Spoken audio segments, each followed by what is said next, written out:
And I read the book of Revelation most memorably while making a visit to North Korea many years ago.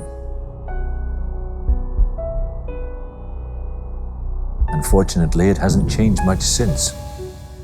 After getting off the plane in Pyongyang, the guide came forward and said to us, "Welcome to heaven. You are now in the earthly paradise of our great leader Kim Il-sung. Come and see our paradise." Well, we were whisked off to the Grand Opera.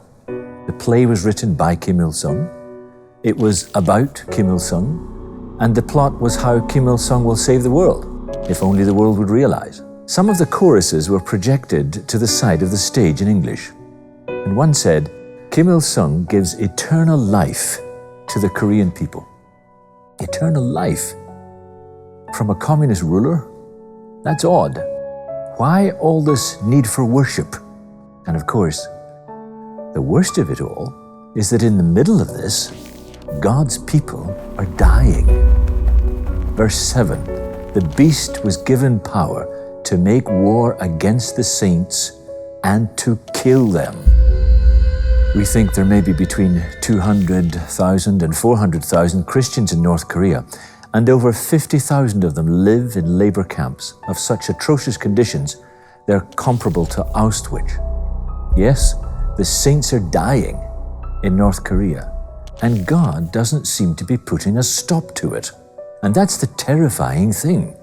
Oh, I was angry at Kim. What a nightmare. 20 million people trapped in his personal fantasy. They have no choices. They must obey. They must worship or go to a gulag and die.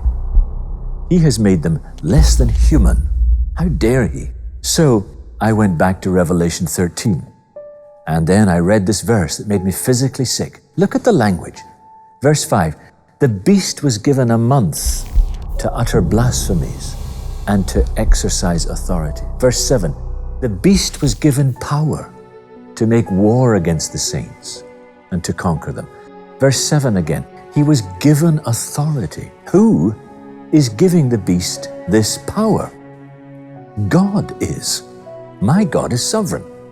Do I really believe that he has the power to take Kim Il-sung's breath away? Well, yes, of course he has the power.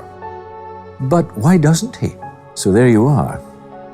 The message of Revelation is that God may put evil on a chain, but it's rather a long chain. It's Christians to the lions, and the lions, for the moment, seem to be winning. Where's the hope? As you keep reading these visions, it comes through. But you have to keep your eye on the Lamb. In the final chapters of Revelation, there is a cast of characters: beasts, dragons, and the Lamb. If we look too much at the beast, we get depressed. If we fix our eyes on the Lamb, we get strength. For one thing, the Lamb knows completely. It sounds odd, but when you see the world around you so well described in its deepest form, it brings a deep and even unconscious relief. In North Korea, I could see the whole society described perfectly by Revelation 13. If God knows all this, then he's still sorting it all out.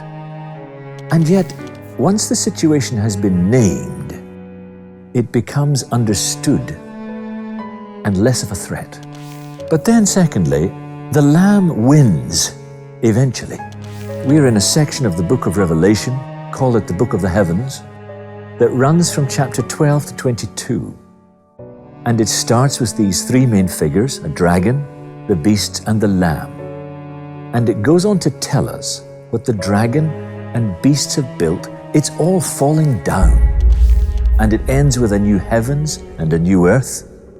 And in the book, through all the symbols, John is predicting the fall of the Roman Empire, so that you couldn't look at all the grand symbols of this proud empire without seeing its end, its weakness, its impermanence. It's like getting new eyes in North Korea, so that those huge golden statues that everyone has to bow down in front of, you look at them differently now. You no longer see a strong, eternal figure. but a pompous beast that is soon to die. And so we find a further comfort. The lamb waits generously. Why does the lamb wait? Out of love, so that others may come in.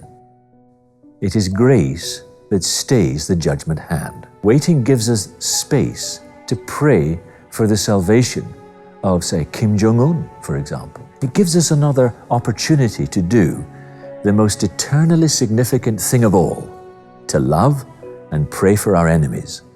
And when we realize how generous our God is to wait this long, we feel joy, because He waited for us in the same way. And that puts a whole different complexion on it. God isn't this person who takes some kind of sadistic pleasure in our deaths. As we suffer, He gives us the joy of closeness. It's grace. And as we wait, we realize more and more how merciful He is. And so we lose our fear of God's will. Out of the Bible's most terrifying book comes all this gentle comfort. The Lamb brings it. The Lamb knows completely. The Lamb wins eventually. The Lamb waits generously.